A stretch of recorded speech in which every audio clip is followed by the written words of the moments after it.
guys, Aussie Beaut here, and today I'm going to be showing you how to install a fuse holder exactly like this, or any other kind of fuse holder into your vehicle. Right here with these two Night Stalkers that I have installed on my 2002 Nissan Navara, I've got a fuse problem. And with that being said, I'm going to show you guys the tools that you'll need if you want to make this process a lot easier. You've got a pair of clippers that work really well cutting zip ties and copper cable. Automatic wire strippers with crimping ends. It really makes everything a whole lot easier, and plus it's a 2-in-1 tool. Got myself a Gerber suspension pocket knife, which I reckon everyone should at least keep one pocket knife in their vehicle at all times.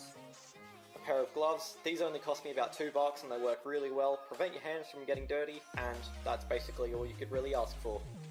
Gonna want to get some heat shrinks. I've got a multi-pack here that come in different sizes. You'll only need a few small ones, maybe one or two, depending on the size, and this helps against waterproofing.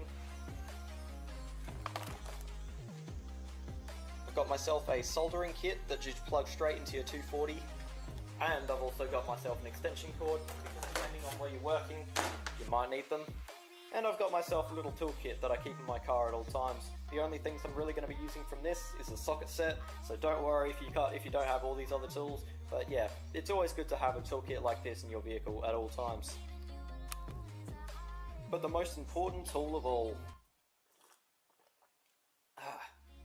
coffee, because that's how you know that the job's about to start, and it gives you the energy that you'll need to do it. And one more thing that I nearly forgot is you're going to need terminals as well. So here I've got SCA ring eye terminals, which are 4mm wire, which is going to fit really well around the wire that I've got, and also it's got a large enough hot ring so that way it'll fit perfectly around the post, which I'm going to use as my ground. Before I start though guys, another tool that I would highly recommend that I already had mounted on my vehicle so it wasn't on the table, but is a good light. This one here is a 12-volt light that you can hook straight into your 12-volt cigarette lighter or straight to your battery, just like I have. Before we jump into any electrical work on any vehicle, what I always like to do, some people will disagree with me, disconnect the negative terminal on your battery post. So in order to do that, I'm going to need to disconnect my light for a sec. So I'm going to take off positive from the negative, and then I'm going to get my socket with a size 14 bit, set it to reverse, and just basically loosen this up a bit.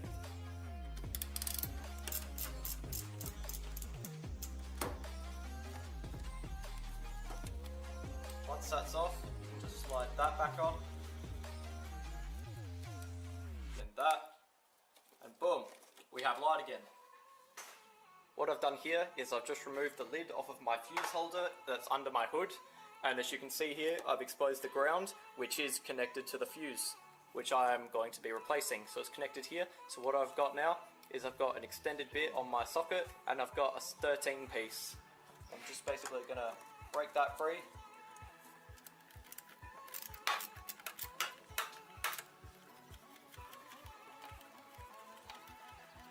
After we've undone the ground, we can then remove that. Now that the ground's been removed, we can look up, and then now we've got a lot more room to play with this and basically to adjust it to the size that we need and to do whatever we really want. Alright, so now basically we've got all this loose, it's all out, and it's all unzip tied. So now we've only got the fuse holder, we've got the ground here. But as you can see now, we've got a lot of room on this cord, which will make it a lot easier to install the new fuse holder. Alrighty, so what I've done now is I've basically just got a bit of board and put it over that, just so it'll be a little easier for you guys to see all this. And I've also taken the 30 amp fuse out so we can use it later. And what you're going to want to do is you're going to want to kind of measure it. So you're going to want to grab the new one and you're going to want to hook it up. Roughly, you're going to want to cut it off about there, because the reason you'll do that is because you want it to be longer than shorter, because that way if it's too long, you can cut it to length, you can put a new terminal on, and that terminal will then reach your ground. Whereas with this one, I found that it was a bit too short and the terminal was it was very difficult to get in, so we're going to be changing that. Then what you're going to want to do is you're going to want to get your new holder, and you're going to want to get your automatic wire strippers. You're going to want to put it through roughly about a centimetre and a bit, and you're just going to want to strip it. So strip it right off so that's a clean strip. Same with the other side. bit more. Rightio, and you're going to want to get those. This is why I think having a pocket knife is handy, because if you screw up the strip like I did, you just grab it, you twist it like that, so you get all of them together, and then you just kind of cut around it a bit. Get rid of it, and now you've got yourself a nice stripped terminal holder. Of course, once you've done that one, you're going to want to do this one as well. So what I recommend, straightening it out, pull back the protective cover a bit, just so you can get it in there, and then same deal, but maybe put it back a bit longer just so you've got a bit more to work with. So just like that. So once you've got both your cables the way that you want them, so that you can just wrap them, now this is time for the soldering part. When you're soldering, it's always important to wear gloves, and in some cases wear eye protection. Me, I don't have proper eye protection, so I'm just going to wing it. Always important, one thing that I have done before, I'm not going to lie, when you're heat shrinking and soldering, make sure you put the heat shrink on the wire before you solder. So that way you don't solder it together and then, you know, realise you forgot to put the heat shrink on, like I have done a few times because, well, I'm an idiot. When it comes to soldering, people have a lot of different opinions, whether you do it like that, or whether you do them up nicely and then wrap them around each other. For this, because this cable is, because these copper strands and these metal strands are very, very, very thick and tense, I'm basically just going to put them together like that, close them up like that, and then just wrap it a tiny bit, just a tiny bit. As you can see, they're now bound together. They're pretty good connection, definitely a very good connection, and they're just wound together, integrated with each other, and once you add the solder, there's no way that that's going to come undone. Alrighty, so when soldering, here's a little life trick that I did. I've got my multi-tool, I basically zip tied it together so that it can hold it for me, and I've basically just stood it up. So it really, really helps with the extra pair of hands. But yeah, I'm not claiming to be a very good solder, I am actually a horrible solderer. Solder, red hot, ready to go, and I've got the actual solder itself. So yeah, I'm not 100% sure how to solder, but we're going to find out.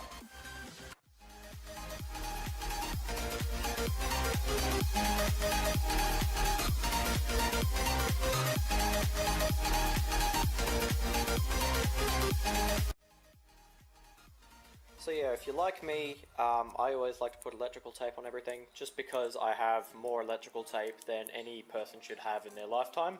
So yeah, I like to just wrap everything in it, just to keep everything kind of good and the connections all together.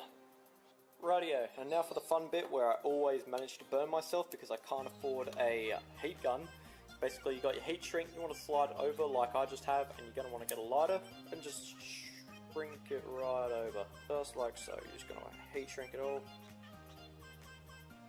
One thing I normally do is I normally test to see if it all works before I heat shrink it, but I did test it before and it worked alright.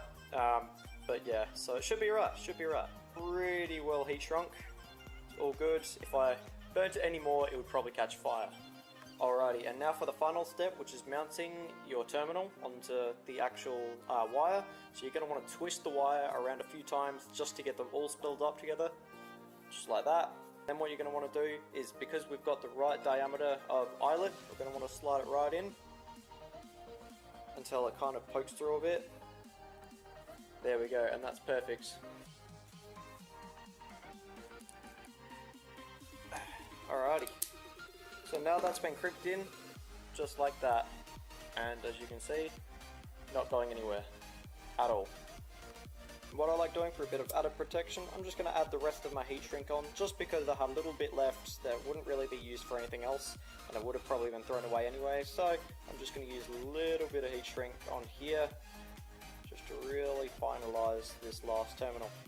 Now what we'll do with our new tap, we'll put it back onto the terminal there.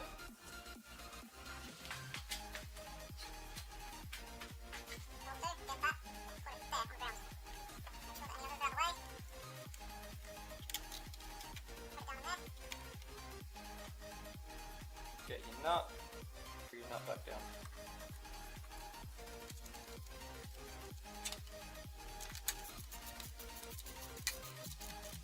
Rightio, now the last thing that you're going to want to do, you want to get your fuse.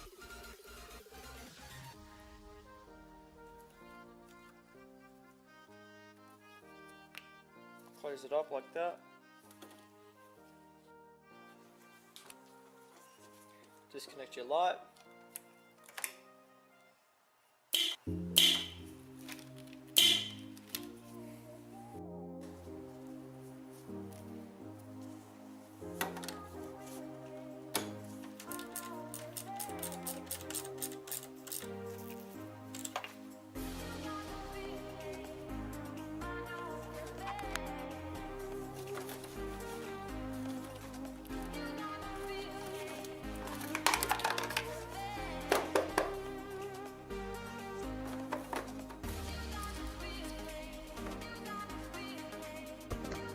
Alrighty, and now that that's all done and hooked up, we're going to give it a bit of a test.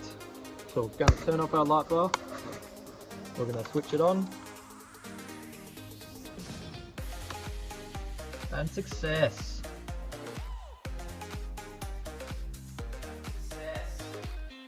And if you're like me, this is what your whole work area should look like afterwards.